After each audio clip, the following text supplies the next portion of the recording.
మిత్రులారా నమస్తే. సాహితీ సంపంగులకు స్వాగతం. ఇందులో భాగంగా నేటి నవలా సంపంగి ఐ లవ్ ఇండియాలోని 13వ భాగాన్ని వింటారు. నవలా రచయిత డాక్టర్ దిలావర్ గారు. చదువుతున్నది సోంపాక సీత. ఈ నెల 11వ తేదీ నుంచి మనబడి సాంస్కృతికోత్సవాలు ప్రారంభమవుతాయి. ప్రతి ప్రవాసాంధ్రుడు ఈ పవిత్ర యజ్ఞాన్ని నిర్విఘ్నంగా విజయవంతం చేయటం తమ బాధ్యతగా భావించి ఈ క్రతువులో పాలు పంచుకోవాలని కోరుతున్నాను అని సభికుల హర్షధ్వానాల మధ్య తన ఉపన్యాసం ముగించింది ఉత్సవ కమిటీ అధ్యక్షురాలు శ్రీమతి వేదుల స్నేహ గారు. చిన్నారులకు తెలుగులో శిక్షణా తరగతులను నిర్వహించాలని ఉత్సవ కమిటీ నిర్ణయించింది. మనబడి ఆధ్వర్యంలో అమెరికాలోని 12 పట్టణాల్లో జరగనున్న ఈ ఉత్సవాల్లో భాషకు సంబంధించిన విజ్ఞాన వినోదాత్మక కార్యక్రమాలు నిర్వహించాలని ఉత్సవ కమిటీ నిర్ణయించింది. మొదట 420 మంది చిన్నారులతో డల్లాస్లో ఈ ఉత్సవాలు ప్రారంభమవుతాయి. ఈ నెల 26, 27 వచ్చే నెల 1వ తేదీల్లో కాలిఫోర్నియాలో 1000 మందికి పైగా చిన్నారులతో సాంస్కృతిక ప్రదర్శనలు జరుగుతాయి. మన మాతృభాష మాతృభూములను ఎలా కాపాడుకోవాలో ఎలా గౌరవించాలో చిన్నారులకు తెలియజేయటం మన కర్తవ్యం. లేకుంటే చరిత్ర మనల్ని క్షమించదు. ప్రతి ఒక్కరూ ఇది తమ సొంత పనిగా భావించి సహకరించాల్సిందిగా కోరుతున్నాను అని తన ఉపన్యాసం ముగించారు ప్రభాకర్ గారు. కాలిఫోర్నియా తర్వాత New York, New Jersey, Detroit, Atlanta, Chicago వంటి మహానగరాల్లో సైతం ఈ ఉత్సవాలను నిర్వహిస్తాం అని మనబడి యొక్క కులపతి చమర్తి రాజు గారు చెప్పారు. భాషా సేవయే భావితరాల సేవ అన్న స్ఫూర్తితో చిన్నారులకు మక్కువ పెంచేందుకు నిర్వహిస్తున్న ఈ ఉత్సవాలకు ప్రవాసాంధ్రులు మనస్ఫూర్తిగా సహాయ సహకారాలు అందించాలి అని మనబడి కోశాధికారి కొండుబట్ల దీనబాబు గారు కోరారు. ప్రవాసాంధ్రుల మాతృభాషాభిమానం కిరణ్ను ఆశ్చర్యచకితుడిని చేస్తున్నది.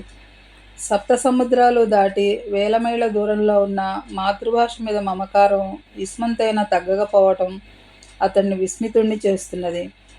ఇక్కడ ఎక్కడ చూసినా ఇంగ్లీషే, ఎవరిని పలకరించినా ఇంగ్లీషే, నిత్య వ్యవహారమంతా ఇంగ్లీష్లోనే, ప్రభుత్వ పాలనాంగాలన్నీ ఇంగ్లీష్లోనే, ఆఫీసులో లావాదేవీలన్నీ ఇంగ్లీష్లోనే, సాహిత్యం సాంస్కృతిక కార్యకలాపాలన్నీ కూడా ఇంగ్లీష్లోనే. ఇంగ్లీష్ మాట్లాడకుండా పూట కాదు కదా, ఒక్క నిమిషం కూడా గడవదు. అయినా ఇవేవి పట్టించుకోకుండా తమ సాంస్కృతిక మూలాలను మాతృభాషా సంపదను భావితరాలకు వారసత్వంగా ఇవ్వటానికి సంకల్పించుకోవటం ఎంత అద్వితీయమైన ఆశయం, ఎంత ఉదాత్తమైన ప్రయత్నం. కానీ తెలుగుదేశంలో ఉంటూ తెలుగువారు చేస్తున్నదేంటి? తమ మూలాలను మర్చిపోతున్నారు, తమ సంస్కృతిని నిర్లక్ష్యం చేస్తున్నారు, తమ భాషను పాతర వేస్తున్నారు, ప్రపంచీకరణ ప్రైవేటీకరణ అనే ఉప్పెనల్లో కొట్టుకుపోతున్నారు. కార్పొరేట్ స్కూళ్ళ గేలాలకు చిక్కి చేపపిల్లల్లో కార్పొరేట్ స్కూళ్ళల్లో ఇంగ్లీష్ నేర్చుకోవాలన్న వెర్రిమొర్రి ఆశయాలతో అటు పిల్లల భవిష్యత్తు ఇటు తమ భవిష్యత్తును చేజేతుల అగమ్యగోచరం చేసుకుంటున్నారు. ఫాల్స్ ప్రెస్టేజ్ కోసం వెంపర్లాడుతున్నారు. పిల్లలు మమ్మీ డాడీ తప్ప రెంటికి చెడ్డ రేవడిలా అటు ఇంగ్లీషు రాక ఇటు మాతృభాష రాక ఉభయభ్రష్టత్వం చెందుతున్నారు.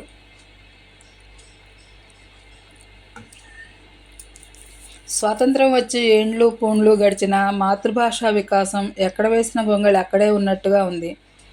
సర్కారు కూడా ఈ భాషా విధ్వంసానికి తన వంతు పాటుపడుతున్నది. ప్రభుత్వ కార్యకలాపాలన్నీ ఆంగ్లంలోనే, న్యాయస్థానాల తీర్పులన్నీ ఆంగ్లంలోనే, కిండర్ గార్టెన్ దగ్గర నుండి విశ్వవిద్యాలయాల వరకు బోధనా భాష కేవలం ఇంగ్లీషే. పట్టభద్రులు కూడా పట్టుమని 10 తెలుగు పదాలు మాట్లాడలేని దౌర్భాగ్యానికి బాధ్యులెవరు? త్వరలో అంతరించిపోయే భాషల జాబితాలో తెలుగు కూడా చోటు చేసుకోబోతున్నదట. ఒక భాష అంతరిస్తే ఆ భాషకు చెందిన వారు తమ అస్తిత్వాన్ని కోల్పోతున్నట్టే కదా. ఆ భాషకు చెందిన సమూహం తమ సంస్కృతిని కోల్పోతున్నట్లే కదా. మనం మాట్లాడే మన మాతృభాషలో ఉన్న పదాలు కేవలం ఉత్త పదాలు మాత్రమే కాదు. ప్రతి పదం వెనుక సాంస్కృతిక నేపథ్యం ఉంటుంది. ఆ సమాజపు జీవనశైలి ఉంటుంది, చారిత్రక సంపద ఉంటుంది, మన పూర్వీకుల ఆనవాళ్లు కూడా ఉంటాయి. ఒక సామాజిక సమూహం అంతరిస్తున్నదంటే ఆ సమూహం ఉనికిని కోల్పోతున్నదన్నమాట. ఎడతెగని ఆలోచనలు మిడతల దండుల కిరణ్ మనసు మీద దాడి చేస్తున్నాయి, కలవరపరుస్తున్నాయి, కలతపరుస్తున్నాయి. ఆలోచనల దాడి భరించలేక కిరణ్ తల విదిలించుకుంటున్నాడు, కణతలు నొక్కుంటున్నాడు. ఇప్పుడు కిరణ్ గారు మాట్లాడతారని ప్రభాకర్ గారు ప్రకటించారు. ప్రభాకర్ గారి ప్రకటనతో కిరణ్లోని ఆలోచనల ఉధృతికి అడ్డుకట్ట పడ్డది. కిరణ్ మైకందుకుని ఇంతసేపు తనను కలచివేసిన ఆలోచనలను, భావోద్వేగాలను ఉపన్యాసంగా మార్చి చెప్పాడు. సదస్సులు హర్షాతిరేకంతో కొట్టిన చప్పట్లతో కమ్యూనిటీ హాలు దద్దరిల్లింది. ప్రభాకర్ గారు ఆహుతులందరికీ కృతజ్ఞతాభివందనాలు తెలపడంతో సమావేశం ముగిసింది. కిరణ్, మైథిలి కారు దగ్గరికి వెళ్ళారు. కిరణ్, అదరగొట్టేశావు. నీలో మాతృభాష పట్ల ఎంత మమకారం ఉందో గొప్ప భావావేశంతో వివరించావు. అభినందనలు అన్నది మైథిలి సంతోషంగా. కృతజ్ఞతలు. సరే, కారు ఎక్కువ వెళదాం అన్నాడు కిరణ్ ముక్తసరిగా. కిరణ్, నాదో చిన్న రిక్వెస్ట్. ఎలాగూ ఇంత దూరం వచ్చాం కదా, ఇక్కడికి చాలా దగ్గరగానే గోల్డెన్ గేట్ ఉంది, చూద్దామా? కిరణ్ ఏమంటాడోనని అతని వైపే దగ్గుతూ చూస్తూ అన్నది మైథిలి. గోల్డెన్ గేట్ గురించి తాను చాలా విన్నాడు, కానీ చూడడం వీలు పడలేదు. ఎప్పుడూ ఏవేవో పనులతో బిజీగా ఉండేవాడు. నిజంగానే శాన్ ఫ్రాన్సిస్కోలోనే కదా గోల్డెన్ గేట్ ఉంది. మళ్ళీ ఆ అవకాశం దొరుకుతుందో లేదో అనుకున్నాడు కిరణ్. మైథిలి, మంచి ప్రపోజల్ పెట్టావు, పద చూద్దాం అంటూ డ్రైవింగ్ సీట్లో కూర్చున్నాడు. కిరణ్ పక్కనే కూర్చున్నది మైథిలి. అరగంటలో ఇద్దరు గోల్డెన్ గేట్కు చేరుకున్నారు. గోల్డెన్ గేట్ని చూడగానే అవాక్కయ్యాడు. ఒకవేళ దీన్ని చూడకపోతే జీవితంలో ఒక బ్రహ్మాండమైన కట్టడాన్ని చూసే అదృష్టం కోల్పోయి ఉండేవాడు అనుకున్నాడు కిరణ్. కారు పార్క్ చేసి బ్రిడ్జి మీదకు వెళ్ళారు. బ్రిడ్జి మీద నడుస్తుంటే అవధుల్లేని సంభ్రమంలో మునిగిపోయాడు కిరణ్. కిరణ్, గోల్డెన్ గేట్ గురించి నాకు తెలిసిన కొన్ని వివరాలు చెప్తా విను అన్నది మైథిలి. చెప్పు చెప్పు ఆసక్తిగా అన్నాడు కిరణ్ సంతోషంగా. గోల్డెన్ గేట్ గురించి తెలుసుకోవాల్సిన విశేషాలు చాలా ఉన్నాయి. ఆధునిక ప్రపంచపు అద్భుతాలలో గోల్డెన్ బ్రిడ్జ్ కూడా ఒకటని అమెరికాకు చెందిన సివిల్ ఇంజనీర్స్ సొసైటీ వారు ప్రకటించారు. 1 కిలోమీటర్ వెడల్పు, 3 కిలోమీటర్ల పొడవు ఉన్న శాన్ ఫ్రాన్సిస్ బే పసిఫిక్ మహాసముద్రం మీద దీన్ని కట్టారు. ఆ బ్రిడ్జి నిర్మించడం వల్ల శాన్ ఫ్రాన్సిస్కో పెనిన్సులా నుండి మారిన్ కౌంటీకి అతి దగ్గరి మార్గం ఏర్పడింది. ఈ బ్రిడ్జి పొడవు సుమారుగా 4200 అడుగులు, 12,800 మీటర్లు, 2.7 కిలోమీటర్లు ఉంటుంది. ప్రపంచంలోనే అత్యధిక సార్లు ఫోటోలు తీయబడిన కట్టడంగా రికార్డులకు కూడా ఎక్కింది. 4 ఏళ్ల పాటు సాగిన దీని నిర్మాణం 1937లో పూర్తయింది. వేలాడే అది పొడవైన బ్రిడ్జిగా 25 సంవత్సరాల రికార్డుతో పాటు ఎత్తైన వేలాడే టవర్స్ కలిగి 60 సంవత్సరాల రికార్డును సొంతం చేసుకుంది. దీని నిర్మాణానికి చాలా కిలోమీటర్ల కేబుల్ను ఉపయోగించారట. దాదాపుగా 1,30,00,000 అయి ఉండొచ్చు. ఈ వంతెన మీద 6 లేన్ల విశాలమైన రహదారి కలిగి ఉంటుంది. ఎప్పటికప్పుడు ట్రాఫిక్ అవసరాలను బట్టి వీటి దిశను మార్చుకునే వీలుంటుంది. కాలిఫోర్నియాలో బంగారు గనులను కనుగొన్న తర్వాత దీనికి గోల్డెన్ గేట్ అనే పేరు వచ్చింది. అన్నట్టు కాలిఫోర్నియాకు గోల్డెన్ స్టేట్ అనే పేరు కూడా ఉంది. నాకు తెలిసిన సంక్షిప్త వివరాలు ఇవి అని చెప్పడం ఆపింది మైథిలి. వావ్, నిజంగా ఇది వరల్డ్ వండరే మైథిలి. చాలా విషయాలు చెప్పావు. థ్యాంక్ యూ మైథిలి అని తన కృతజ్ఞతలు తెలుపుకున్నాడు కిరణ్ మనస్ఫూర్తిగా. వెల్కమ్. నీకు ఓపిక ఉంటే ఎదురుగా కనిపిస్తున్న సౌత్ పోల్ వరకు నడుద్దామా? మైథిలి మనసులో సంతోషం ఉరకలు వేస్తున్నది. అంటే ఇప్పుడు మనకు దగ్గరగా ఉన్నది నార్త్ పోలా అన్నాడు కిరణ్. యా అన్నది మైథిలి హుషారుగా. ఓపికదేమున్నది, రమ్మంటే వస్తుంది, వెళ్ళమంటే వెళుతుంది, పదా వెళదాం అని కిరణ్ కూడా ఉత్సాహం చూపించాడు. ఇద్దరూ పక్కపక్కగా నడుస్తున్నారు. ఒక్కోసారి ఒకరి వెనుక ఒకరు నడుస్తున్నారు. అప్పుడప్పుడు చిన్నపిల్లల్లా కేరింతలు కొడుతూ ఒకరికి అందకుండా ఒకరు పరుగులు తీస్తున్నారు. ఇద్దరూ అలా చట్టాపట్టాలేసుకుని ఉరుకులు పరుగులు తీస్తుంటే ఎంతసేపైనా అలసట అనిపించటం లేదు. బ్రిడ్జి మించి మనోహరమైన పసిఫిక్ నీలి సముద్రం అందాలను, ఆకాశాన్ని తొడగొట్టి సవాల్ చేసినట్లు కనిపించే శాన్ ఫ్రాన్సిస్కో నగర ఆకాశహర్మ్యాల మిడిసిపాటును, సౌత్ టవర్ను, కొంచెం దూరంలో కనువిందు చేసే కొండాకోనల పచ్చపచ్చని మిస్మిని ఇద్దరూ తనివి తీరా ఆస్వాదిస్తున్నారు. కొత్త బిచ్చగాళ్ళు పొద్దెరగరన్నట్లుగా ఇద్దరు ఆపసోపాలు పడుతుంటే కన్ను కుట్టిందేమో సూర్యుడికి. చీకట్లు ముసురుకోవడానికి వీలుగా ఆకాశంలో తప్పుకున్నాడు. ఈశ్వరం అంటూ ఫ్రీమాండ్ చేరుకున్నారు ఇద్దరు. ఓ వారం రోజులను నిర్దాక్షిణ్యంగా గుటుక్కుని మింగేసింది కాలం. మిస్టరీ స్పాట్ చూడలేదు కదా నువ్వు, ఇవాళ అక్కడికి వెళదాం అని కిరణ్ అంగీకారాన్ని కూడా తీసుకోకుండా బలవంతంగా తన వెంట తీసుకెళ్ళింది. ఫ్రీమాంట్కు సుమారు 30 మైళ్ళ దూరంలో దట్టమైన అడవి మధ్యన ఉన్నది మిస్టరీ స్పాట్. ఏటికెదిరినట్టు పొడవైన ఏటవాలుగా ఉన్న చెక్క మీద బంతి విచిత్రంగా కిందికి బదులు పైకి ఎగబాకటం, ఓ స్టూల్ మీద అమ్మాయి కాళ్ళు మునివేళ్ళు మాత్రమే ఆనించి గాలిలో ఏ ఆధారము లేకుండా అడ్డంగా వాలిపోవటం, పొడవైన ఓ దూలం మీద ఒక చివర నించుంటే పొడుగ్గా, మరొక చివర నించుంటే ఉన్నదానికన్నా పొట్టిగా కనిపించడం లాంటి వింతలెన్నో చూసి తిరుగు ప్రయాణమయ్యారు ఇద్దరూ సంతోషం నిండిన మనసులతో. అడవి మధ్యలోంచి సన్నని తారు రోడ్డు మీద మెత్తగా జారిపోతున్నది కారు. మైథిలి మనసులో ఏవేవో ఊహలు చిలిపిగా అల్లరి పెడుతున్నాయి. ఉధృతంగా ఎగిసిపడుతున్న ఊహల కెరటాల తాకిడికి తట్టుకోలేకపోతున్నది మనసు తీరం. కిరణ్తో మనసు విప్పి మాట్లాడాలని, ఏవేవో కలల గురించి వివరించాలని ఉబలాట పడుతున్నది మైథిలి. ఊహల భారతంతో మైథిలి కళ్ళు అరమోట్లవుతున్నాయి. ఇప్పుడు చెప్పకపోతే ఇంకెప్పుడూ చెప్పలేనేమో అని ఆదుర్దా పడుతున్నది. అణుచుకోలేని తొందరపాటులోన తొందర పెడుతున్నది. తల తిప్పి ఓసారి కిరణ్ను చూసింది. కిరణ్ చాలా సీరియస్గా డ్రైవింగ్ చేస్తున్నాడు. తనకు తెలిసి కిరణ్ అంత సీరియస్గా ఉండటాన్ని ఎప్పుడూ చూడలేదు. మైథిలికి ఏమీ అర్థం కాలేదు. Kiran, are you all right? అనుమానంగా అడిగింది మైథిలి. మైథిలి వైపు చూడకుండానే అన్నాడు. కిరణ్ మనసు అల్లకల్లోలంగా ఉన్నట్టు, తనలో తాను ఏదో మదన పడుతున్నట్లు అతని ముఖ కవళికలే చెబుతున్నాయి. ఒకవేళ తన వల్ల ఏదైనా పొరపాటు జరిగిందా? నో, అలాంటి అవకాశమే లేదు. కిరణ్, ఎందుకలా సీరియస్గా ఉన్నావు? నేను ఇంతగా మాట్లాడేస్తున్నాను, నువ్వేమో ఆలతో సరిపెడుతున్నావు.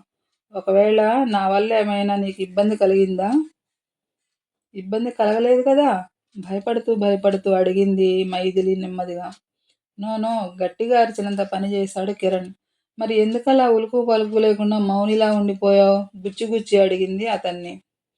ఓసారి భారంగా నిట్టూర్చాడు కిరణ్. ఏదో చెప్పలేక, చెప్పకుండా ఉండను లేక తనలో తానే ఘర్షణ పడుతున్నట్లుంది అతని వాలకం. నీకు ఈ విషయం ఎలా చెప్పాలో అర్థం కావడం లేదు మైథిలి, విచారవదనంతో అన్నాడు కిరణ్. మైథిలిలో ఆందోళన మొదలైంది. చెప్పడానికి ఇంతగా మదనపడుతున్నాడు, ఏం జరిగిందబ్బా అని ఆలోచనలో పడింది మైథిలి.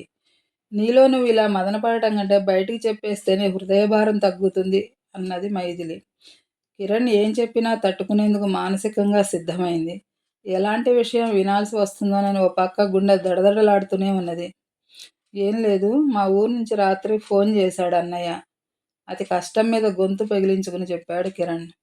ఏమైందట? మైథిలిలో క్షణానికి ఆందోళన పెరుగుతున్నది. ఏం లేదు, నేను చెల్లి దూరమయ్యామని అమ్మ బెంగబెట్టుకున్నదట. మనోవ్యాధి ఎక్కువే మంచానికే పరిమితం అయిపోయిందట. ఎంత ప్రయత్నించినా ఎవరితోనూ, చివరకు నాన్నతో కూడా మాట్లాడటం లేదట. నిత్యం తనలో తాను కుమిలిపోతూ కుంగిపోతున్నదట. ఇక మా నాన్న పరిస్థితి అయితే మరీ దారుణంగా ఉందట. అమ్మలేని నాన్నను ఊహించను కూడా ఊహించలేం. అన్నము నీళ్లు ముట్టుకోవటం లేదట.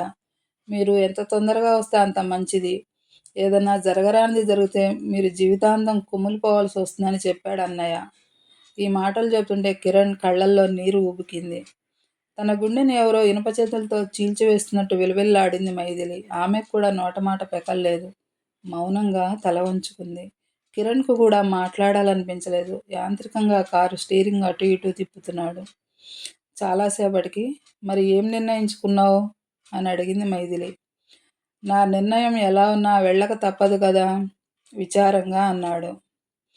ఇద్దరినీ మళ్ళీ మౌనమే సమాశ్వాసించింది. ఇద్దరి గుండెల్లో ఏ తుఫాన్లు చెలరేగుతున్నాయో కానీ బయటకు మాత్రం మేకపోతు గాంభీర్యంతో కనిపిస్తున్నారు. ఇండియాకు ఎప్పుడు వెళుతున్నావు కిరణ్? దిగులుగా అడిగింది మైథిలి. ఆఫీసులో అప్పగింతలు అవి ఉంటాయి కదా, ఇంకా మొదలుపెట్టినవి, సగం పూర్తయినవి, ఫైళ్ళు క్లియర్ చేయాలి కదా, అలాగే మనకి సంబంధించిన లావాదేవీలు కూడా ఉంటాయి కదా, ఎంత లేదన్నా ఓ 20 రోజులన్నా పట్టచ్చు అన్నాడు కిరణ్. మైథిలిని వదిలి వెళ్లాల్సి వస్తుందన్న ఆలోచన అతని గుండెల్ని పిండి వేస్తున్నది. మరి మీ అమ్మగారికి సీరియస్గా ఉందన్నావు కదా? సందిగ్ధంగా అడిగింది మైథిలి. మేము వస్తున్నామన్న విషయం తెలిస్తే చాలు మా అమ్మకున్న జబ్బులన్నీ మటుమాయమైపోతాయి.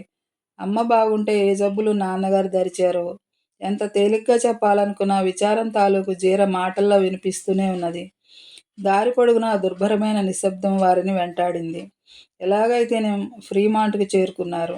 వుడ్లాండ్స్‌లోని తన ఇంటి ముందు దిగుతూ, నువ్వు రావటం, యాదృచ్ఛికంగా మనం కలవటం అంతా కలలాగుంది కిరణ్. ఆ బంగారు కల ఇంత తొందరగా కరిగిపోతుందని ఊహించలేకపోయాను. ఇన్నాళ్ళు నీ సాంగత్యంలో నా ఒంటరితనాన్ని మర్చిపోయాను. రక్త సంబంధీకులతో కలిసి ఉన్నట్టు ఫీలయ్యాను. ఓకే. తప్పదు గదా! నా బ్యాడ్ లక్ నువ్వేం చేస్తావు కిరణ్. వెళ్ళే ముందు తప్పకుండా ఫోన్ చెయ్యి.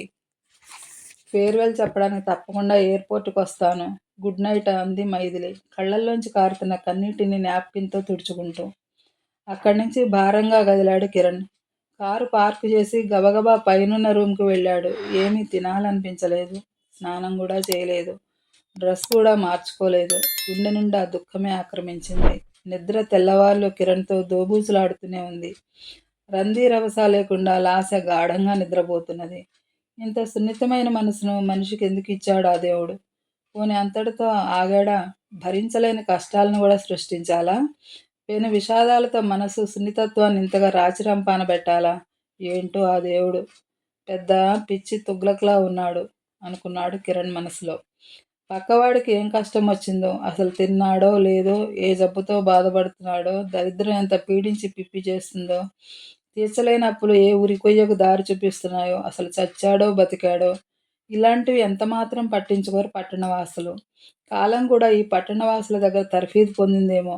ఎవరిని ఎలాంటి పరిస్థితుల్ని పట్టించుకోకుండా నిర్దయగా చూసి చూడనట్టు పయనిస్తూ ఉంటుంది. 2-3 రోజులు స్తబ్దంగా గడిచాయి. ఆ రోజు పని చాలా ఎక్కువగా ఉంది. ఫైళ్లు క్లియర్ చేసి వెళ్ళాలని బాస్ ఆదేశించాడు. టైం అయిపోయాక కూడా 2-3 గంటలు ఆఫీసులో పని చేసుకుంటూ ఉన్నారు సిబ్బంది. పని పూర్తి కాగానే లాస్య దగ్గరికి వచ్చాడు పీటర్. హాయ్, వర్క్ కంప్లీట్ అయిందా అని అడిగాడు పీటర్. అవుతోంది. జస్ట్ 5 మినిట్స్ అన్నది తల ఎత్తకుండానే. నీకోసం నేను అక్కడ వెయిట్ చేస్తుంటాను. వెళ్లే ముందు నన్ను కలువు. ఇవాళ నీతో మనసు విప్పి మాట్లాడాలనిపిస్తుంది అన్నాడు పీటర్.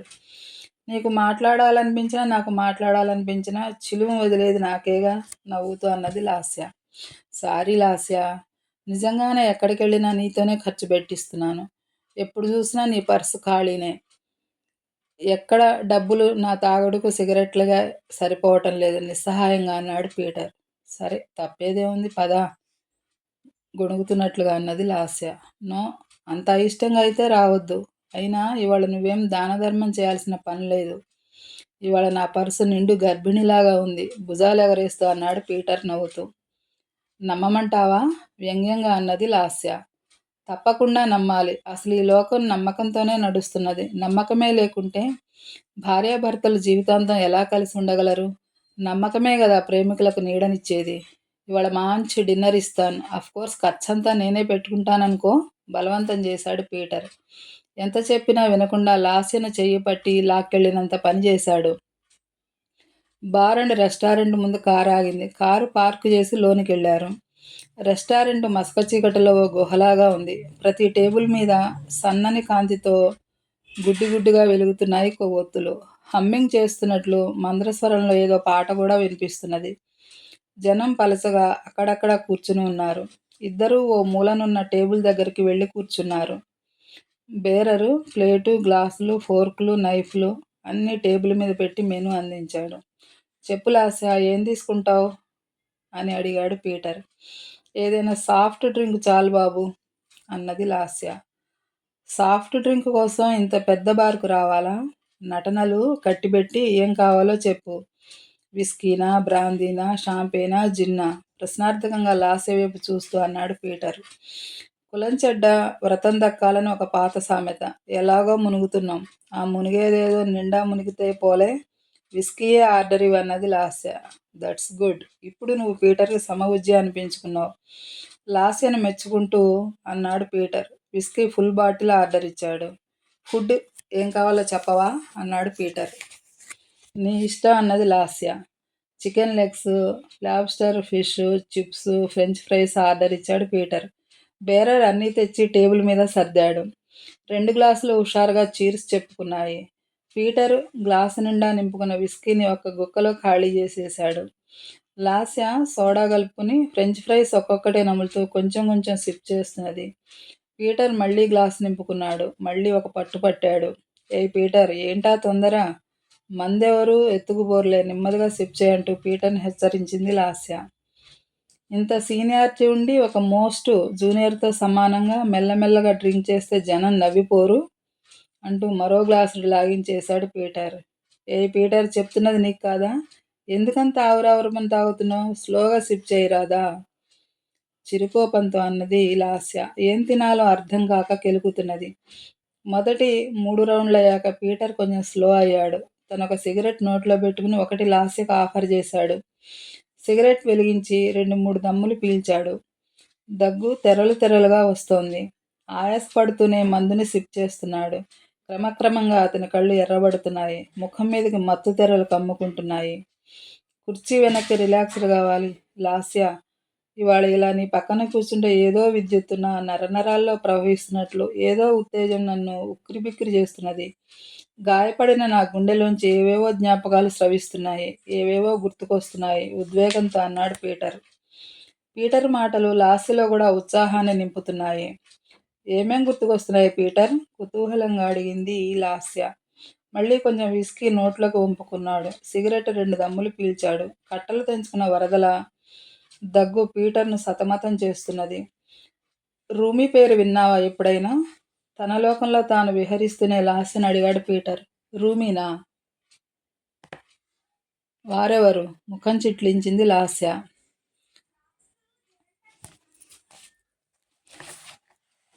మిత్రులారా, మీకు ఈ నవల నచ్చినట్లయితే లైక్ చేయండి, కామెంట్ రాయండి, మీ మిత్రులకు షేర్ చేయండి.